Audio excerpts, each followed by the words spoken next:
Welcome to Valley News Now. Adam Shalfin. Today I am joined by Doug Lier. Doug, thank you so much for joining me today. It's a pleasure to have you in the studio. Doug, you're coming from North Dakota Game and Fish, and what a time to be talking about some of that stuff today. It is good to be with you. Good to be with you. Nice to meet you. Thanks for having me. Nice to meet you as well. And so, getting into a few different topics today, and one of them, and they're all timely. One of them, let's kind of jump right into it. Sure. Boating safety, water safety, Yeah. And that's a big issue, especially kind of coming off that 4th of July weekend. It really is, and that's one of the big keys about where we live is summer is so short and everybody wants to get outdoors and have some fun. And that's number one, is that everybody's out there to enjoy themselves.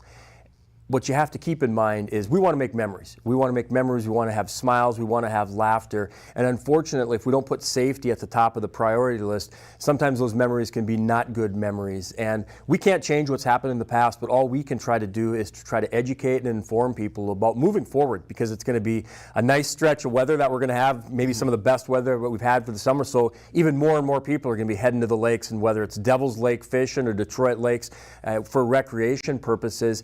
Unfortunately, what we see is some different dynamics that take place. And if you understand the fundamental difference between driving on the Red River Bridge on I-94 or on Big Detroit Lake or on Devil's Lake, is when you get into the vehicle mode, you put your seatbelt on. In the water, you put your life jacket on. So most people are pretty comfortable doing that. But what changes is when you get out on the water and you no longer have speed limits. You no longer have lanes and passing zones and no passing zones. You don't have stop signs, yield signs, or stoplights. And we start to realize some of the fundamental differences in how people are enjoying the outdoors. You start to realize that those safety concerns are real. Yeah. And add into that the fact that jet skis, boats, they don't have brakes. So the conventional wisdom, if you're driving down the road and you see something, first thing you do is you take your foot off the gas and hit the brake. On a boat, on a jet ski, you take your hand off the throttle, you lose your ability, the full ability to turn is in that throttle, in hitting the gas and turning away from the danger. So it really takes some training, it takes some intentional thought to understand, number one, that you're dealing with some different dynamics, and then some of the reactions, what you're going to try to do to prevent a crash or an accident are going to be different than when you're driving a vehicle. So it's why experience plays such a big part. Add on top of that, you're out in the sun, you're out in the wind, you don't have a cab, so to speak, to protect you from the wind, to protect you from the sun. And with that, the impacts of alcohol can become more enhanced because you're in the sun, you're in the wind, you're in the waves. That wave action bouncing with it, unfortunately, can cause even more problems with some of the decision making and some of the depth perception. So I know I'm putting a lot out there, but it's really important for people to understand that if you've never operated a boat before or a jet ski before, if you've got kids that have never been on one before, you don't just say, yeah, go take the jet ski and go take it for a spin. That's a recipe for bad memories versus what we want to have is to have some fun and some laughter, because that's what everybody's out there for. Absolutely, and those are, people say, oh, this is like a toy or whatever, but Yeah. I mean, it's also something that can just be, a recipe for disaster. No, you're right. You're not using it responsibly. Yeah, we don't want to sugarcoat it, because the reality is nobody wakes up in the morning and says, hey, we're going to go out to the lake and we're going to have a crash. Same thing with driving. Nobody says that. So you have to prepare. And unfortunately, we're probably more aware during rush hour traffic when you're driving to work and back than we are when you get on the water, like, hey, let's all kick back and have some fun. And everybody's laughing, and you don't really take the intentional thought process of, hey, let's make sure we've got a sober driver. Let's make sure that we have somebody that knows how to operate this boat, this jet ski. Let's make sure that everybody's wearing their life jackets.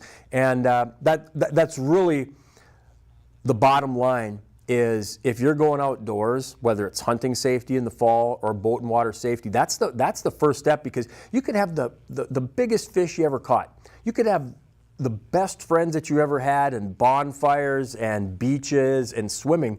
But if a tragedy happens, that's what's going to be remembered, unfortunately. And also, and you touched on this too, but just you're getting more control, stop signs, stop lights, inherently when you're on the roads. And so you might think, oh, here we are, like in the open air and the freedom. But with that freedom also comes a little bit more self-regulation and responsibility. I like the way you're going with that, because you're right. With that freedom, with the outdoors, comes responsibility for that. And we want to make sure that you're safe and the other people out there safe. If you ask somebody, if two boats are meeting head on, what do you do? Which direction do you turn? There are green lights and red lights on the boats, that what you can see.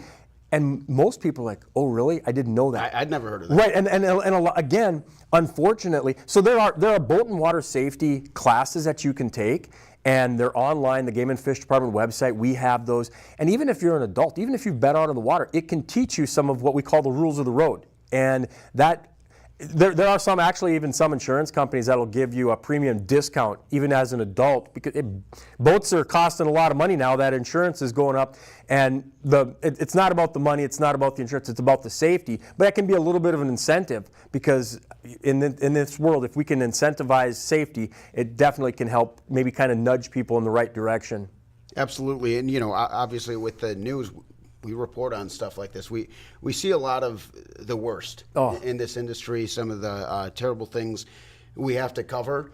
And it's not like it's super common for these things to happen, but just make sure you're not one of those stories. Make sure you're not one of those, oh, did you hear what happened in Detroit Lakes? Did you hear what happened in Devil's Lake over the weekend?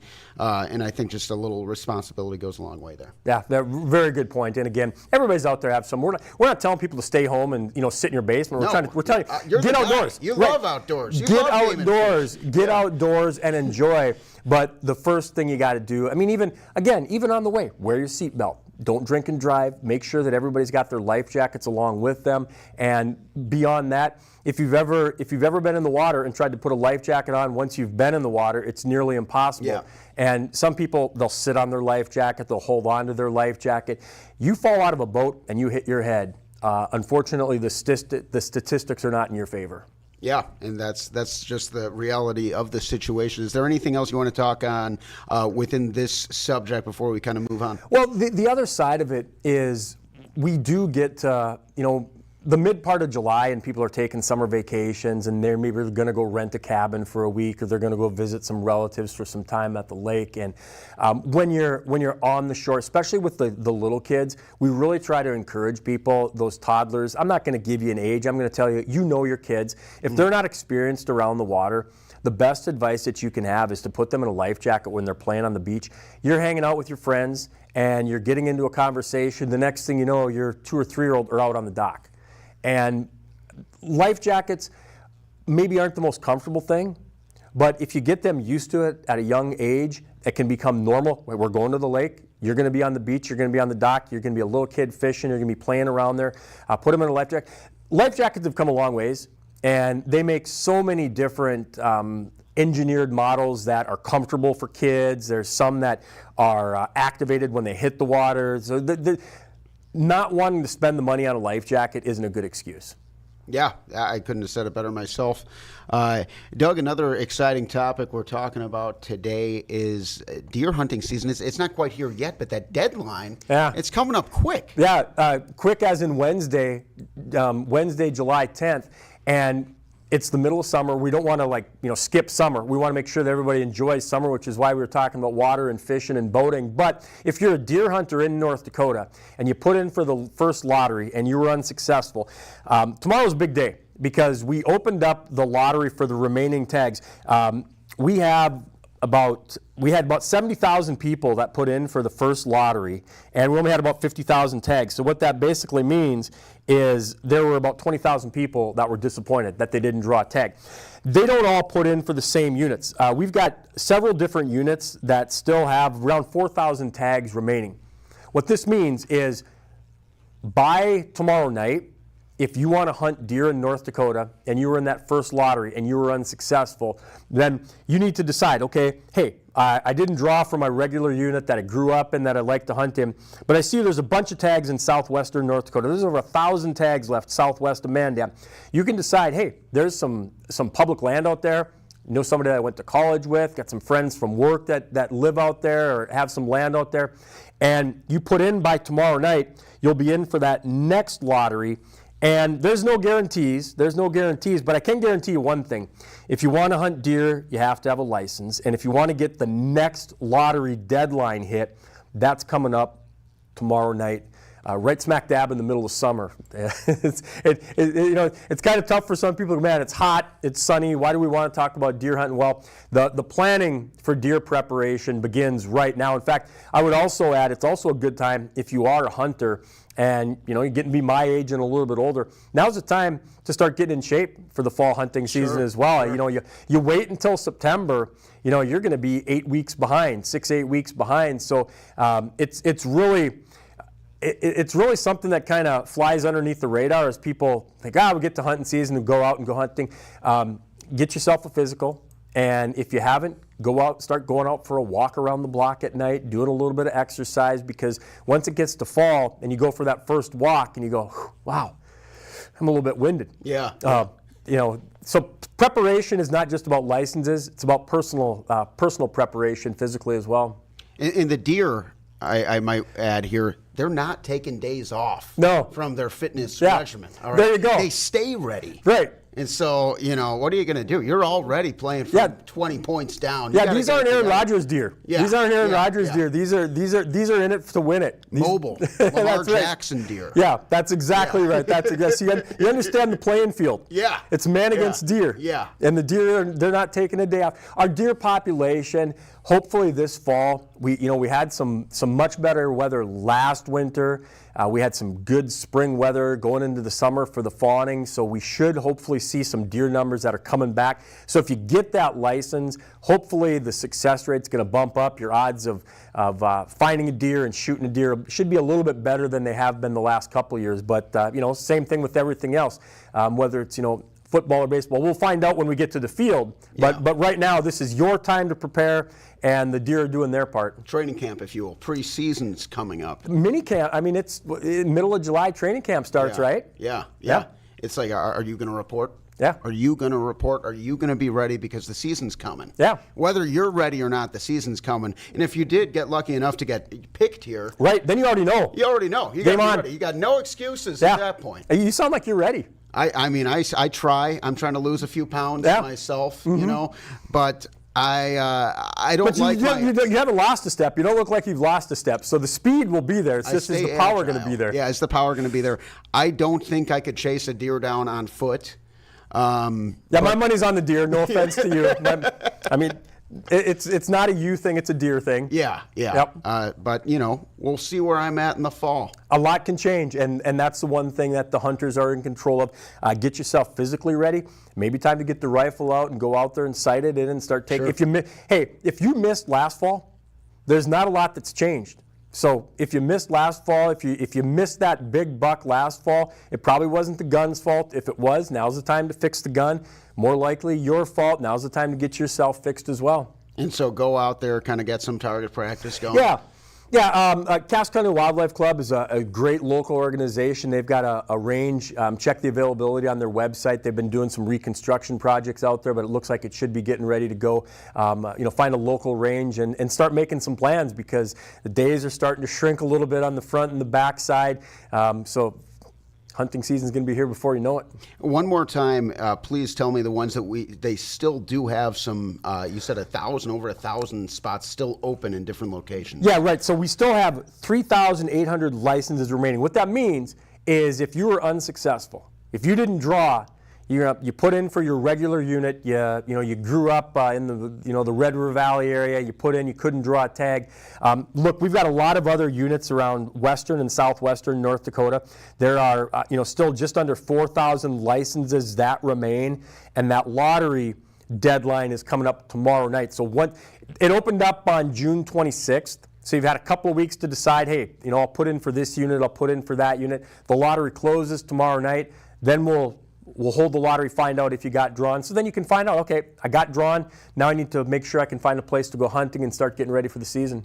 Awesome, awesome. And now next week, I'm really looking forward to our conversation, a little teaser, if you will. We have a photography contest. I don't have any pictures. I got to keep you on the hook. Yeah. That's a little fishing joke. Oh, there. yeah, on the hook. Well, if you're into shooting pictures. Oh, this guy. Back at you. All right. Right back at you. I brought the game. I brought the A game. But yeah, it's shooting with the camera, shooting with your phone, a watchable wildlife photography contest, and we'll talk more about that. But if you're heading outdoors this summer, it's a great time to be capturing some of those places, and we've got a watchable wildlife photography contest we'll tell you about. It looks super cool. I took a look, and some of the pictures just outstanding already. We'll take a preview next week. For now, Doug, anything else you'd like to add? If you've got any questions, our Game and Fish Department headquarters is open Monday through Friday from 8 to 5, 701-328-6300. Our website is just jam-packed. I mean, when I've got a question, when somebody calls me, the first thing I do is I check on the website. If you're looking for a place to go fishing, if you're wondering, hey, did Game and Fish stock walleye in this lake? When did they last stock them? Is there boating access? It's all on the Game and Fish Department website. If you're looking for licensing, go to the Game and Fish Department website. Just do a Google, or it's gf.nd.gov. Awesome, awesome. Doug, thank you so much for joining me in studio. Sounds like a lot of fun topics still to come. Until now, that's all we got for you on Valley News Now. We'll see you next time.